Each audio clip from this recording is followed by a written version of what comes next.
জন্মান্তর বলে সত্যিই কিছু হয় কিনা আমার জানা নেই, তবে এই শহরটার সাথে গত জন্মে আমার বোধহয় কোনো সম্পর্ক ছিল। তাই কেন জানি না এই শহরটার টান এড়াতে পারি না, বারবার ফিরে আসি। পয়লা বৈশাখের দিন আমরা ছিলাম সিঞ্চল ওয়াইল্ড লাইফ স্যাংচুয়ারির অন্তর্গত একটা ছোট্ট গ্রাম চটকপুরে। আগের ভিডিওতে সে গল্প হয়েছে আপনাদের সাথে। আজ 2রা বৈশাখ। দিনের শুরুটা হলো সর্বকালের শ্রেষ্ঠ ব্রেকফাস্ট ম্যাগি দিয়ে। এরপর বেরিয়ে পড়লাম। গন্তব্য প্রাণের শহর দার্জিলিং। এই পথেই পড়ে সোনাডা মনেস্ট্রি। নেমে পড়লাম।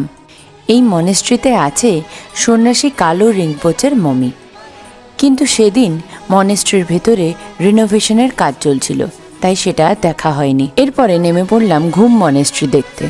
বাই দ্য ওয়ে, বাতাসিয়ার লুপ পেরিয়ে দার্জিলিংয়ের পথে যে বড় মনেস্ট্রিটা, ওটা কিন্তু ডালি মনেস্ট্রি। আমার অবশ্য ঘুম মনেস্ট্রি বেশি পছন্দের। দার্জিলিংয়ে হোটেলে পৌঁছে একটু ফ্রেশ হয়ে বেরিয়ে পড়লাম। এবারে একটা নতুন জায়গার সন্ধান পেয়েছি। সেদিন ছিল বৃহস্পতিবার। এই দিনই দার্জিলিং চকবাজারে বসে গোর্খে হাট। এই জায়গাটা সম্পর্কে আগের ভিডিওতে ডিটেলসে বলেছি। অনেক ধরনের নেপালি স্ট্রিট ফুড সেদিন খেলাম, যাদের নামধাম সব আছে আগের ভিডিওতে। সন্ধেবেলার গন্তব্য ম্যাল রোড। আজকাল দার্জিলিংয়ে অফ সিজন বলে কিছু হয় না, তবে হ্যাঁ, এই সময় ম্যাল রোডটাকে অন্তত শ্রীভূমির দুর্গাপুজোর লাইন বলে মনে হয় না। সেদিন রাত্রে ডিনার করলাম একটা authentic Nepali restaurant, Kathmandu kitchen. এখানের অ্যাম্বিয়েন্সটাই আলাদা।